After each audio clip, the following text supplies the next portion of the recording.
Hello दोस्तों। तो फिर से आपका स्वागत है स्पीक वेल के एक नए ग्रामर के सेशन में। और अब हम करेंगे प्रोनाउन। प्रोनाउन यानी सर्वनाम। प्रोनाउन क्या होता है? जब एक वाक्य में हम नाउन के जगह किसी और शब्द को इस्तेमाल करते हैं और वाक्य का अर्थ भी ना बदलें तो उसे हम प्रोनाउन कहते हैं। उदाहरण के तौर पे मैं इस्तेमाल करूंगा वाक्य आई एम यंग। दोस्तों, यहां पे मैंने अपने नाम के जगह आई शब्द का इस्तेमाल किया और वाक्य का मतलब भी नहीं बदला, और इसलिए आई को हम प्रोनाउन या सर्वनाम कहेंगे। प्रोनाउन के और भी उदाहरण हैं, जैसे we, he, she, you, it इत्यादि इत्यादि। स्पीक वेल के एडवांस ग्रामर बुक में प्रोनाउन टॉपिक को डिटेल में दिया गया है। मैं चाहूंगा कि आप इसे अच्छे से पढ़ें और अच्छे से समझें। दोस्तों, दिए हुए एग्जाम्पल्स में I, you, we, he, she, it, इन्हें हम पर्सनल प्रोनाउन कहते हैं। पर्सनल का मतलब होता है निजी। इन्हें पर्सनल प्रोनाउन इसलिए कहा जाता है क्योंकि ये 3 किस्म के लोगों के बारे में बात करता है। पहला प्रकार को हम कहते हैं फर्स्ट पर्सन यानी उत्तम पुरुष। ये वो व्यक्ति के लिए इस्तेमाल किया जाता है जिसने बात की है, जो बात करता है। दूसरा प्रकार है सेकंड पर्सन यानी मध्यम पुरुष, वो व्यक्ति जो बात सुनता है।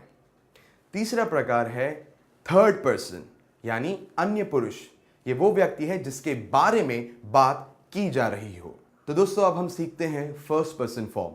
जैसे कि मैंने कहा कि इसे और आगे 3 प्रकार में विभाजित किया गया है, नॉमिनेटिव, पॉसेसिव और एक्यूजेटिव में। नॉमिनेटिव में हम आई का इस्तेमाल करते हैं। आई यानी मैं, जो एक वचन रूप है, और इसका अनेक वचन रूप होता है वी यानी हम। उदाहरण के तौर पे आई एम यंग, मैं जवान हूं। वी आर यंग, हम जवान हैं। इसी के साथ दोस्तों, दूसरा प्रकार पॉसेसिव। पॉसेसिव में जो प्रोनाउन इस्तेमाल किए जाते हैं वो है माई और माइन यानी मेरा। ये एक वचन रूप है और इसके अनेक वचन रूप हैं आर और आर्स। उदाहरण के तौर पे मैं कहूंगा this is my house, this house is mine. और जब मैं अनेक वचन रूप इस्तेमाल करूंगा तो मैं कहूंगा दिस इज आवर हाउस, ये घर हमारा है, दिस हाउस इज आवर्स। तीसरा प्रकार है एक्यूजेटिव। एक्यूजेटिव में इस्तेमाल किए गए शब्द हैं मी, जो एक वचन रूप है, और इसका अनेक वचन रूप है अस। मी का एग्जाम्पल है give this book to me, ये बुक मुझे दे दो। और इसका अनेक वचन रूप होगा give this book to us, ये बुक हमें दे दो। तो अब हम सीखते हैं सेकंड पर्सन। सेकंड पर्सन में नॉमिनेटिव हम इस्तेमाल करेंगे यू। ये यू वाक्य के शुरुआत में आता है। यू का मतलब होता है तुम। उदाहरण के तौर पे you are a good man, तुम एक अच्छे इंसान हो। इसके बाद है पॉसेसिव। पॉसेसिव में हम इस्तेमाल करते हैं योर या तो फिर योर्स। योर का मतलब होता है तुम्हारा, जैसे दिस इज योर हाउस, ये घर तुम्हारा है, दिस हाउस इज योर्स। और इसके बाद आता है एक्यूजेटिव। एक्यूजेटिव में भी यू का इस्तेमाल किया जाता है, लेकिन ये यू वाक्य के शुरुआत में नहीं आता, ये वाक्य में कहीं और आता है। उदाहरण के तौर पे why are you so sad, तुम इतने दुखी क्यों हो। थर्ड पर्सन प्रोनाउन में नॉमिनेटिव में हम इस्तेमाल करेंगे ही मैस्कुलिन यानी पुल्लिंग के लिए, शी फेमिनिन यानी स्त्रीलिंग के लिए, और इट न्यूटर जेंडर के लिए। ये एक वचन रूप है और इनका अनेक वचन रूप होगा दे। ही, शी, इट को हिंदी में हम कहेंगे वह, और दे को हिंदी में हम कहेंगे वे।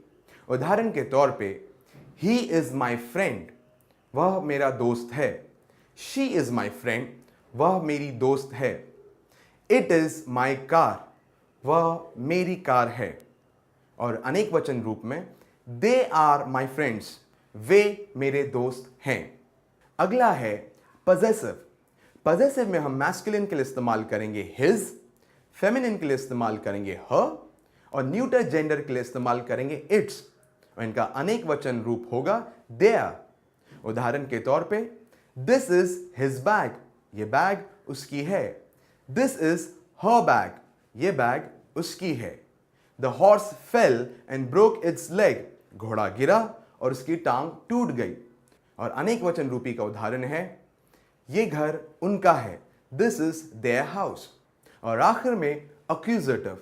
अक्यूजेटिव में मैस्कुलिन के लिए हम इस्तेमाल करेंगे हिम, फेमिनिन के लिए इस्तेमाल करेंगे हर, और न्यूटर जेंडर के लिए इस्तेमाल करेंगे इट, और इनका अनेक वचन रूप होगा देम। उदाहरण के तौर पे कॉल हिम, उसे बुलाओ, कॉल हर, उसे बुलाओ। This is your pen, take it away, ये तुम्हारी पेन है, इसे ले जाओ। और अनेक वचन रूप होगा कॉल देम, उन्हें बुलाओ।